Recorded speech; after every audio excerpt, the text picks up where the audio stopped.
Only let your conversation be as it becometh the gospel of Christ. Philippians 1 verses 27.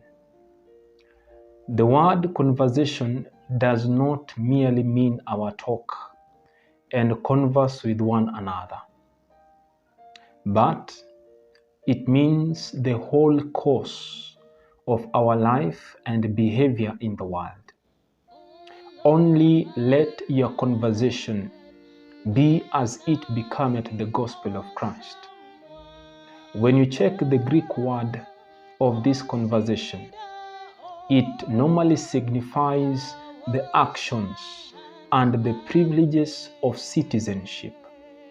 And thus, we are commanded to let our actions as citizens of the New Jerusalem be such as becometh the gospel of Christ. But ponder this question: what sort of conversation is this? In the first place, we know that the gospel is very simple. So, to us as Christians, we ought also to be simple and plain in our habits. They should be about our manner, our speech, our dress, our whole behavior. That simplicity which is the very soul of beauty. Secondly, we know that the gospel is preeminently true. It is like gold that is without dross. And the Christian's life will be lustreless and valueless without the jewel of truth. The gospel is a very fearless gospel, in that it boldly proclaims the truth. It does not fear. 2 Timothy 1 verse 7, the gospel has obeyed, where it has not married the fear. And so, whether men like it or not, we must be equally faithful and also unflinching. And this is the conversation that Philippians 1:27 says. But also remember, the gospel is also very gentle. One founder said that a bruised reed he will not break. I've met with professors and various speakers where they are sharper than a thorn hedge.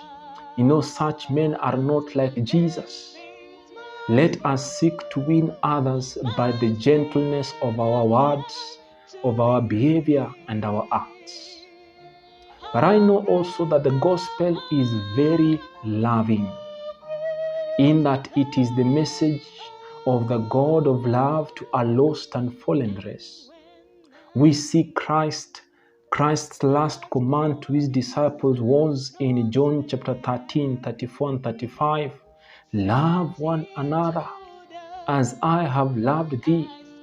Oh, for more real, hearty union and love to all the saints, for more tender compassion towards the souls of the worst, and even the vilest of men, this is supposed to be seen. As much as we may have enmity within and also without. Then the gospel, where if we shall become as the gospel of Christ, then our conversation will not be able to draw boundaries to love this or to hate the other. We must not forget that also the gospel of Christ is holy. This is also a warning to all of us, I included, in that it never excuses sin, such that our character should never excuse sin, or perhaps also it pardons it. We see that this shall only happen through the atonement of Christ. So if our life is to resemble the gospel, brothers and sisters, we must shun not merely the grosser vices, but everything that will hinder our perfect conformity to Christ.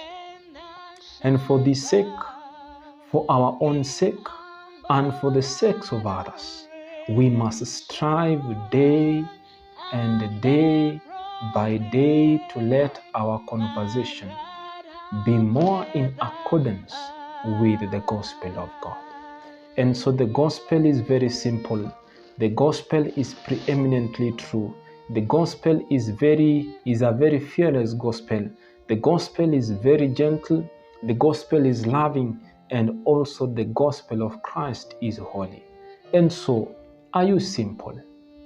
Is the foundation of your life, is it the truth? Are you fearless? Are you faithful and unflinching? Are your actions, your words, are they covered with the gem of gentleness? Or perhaps do you love one another? And lastly, do you love God's righteousness and you hate even the iniquity that so much put us far and far?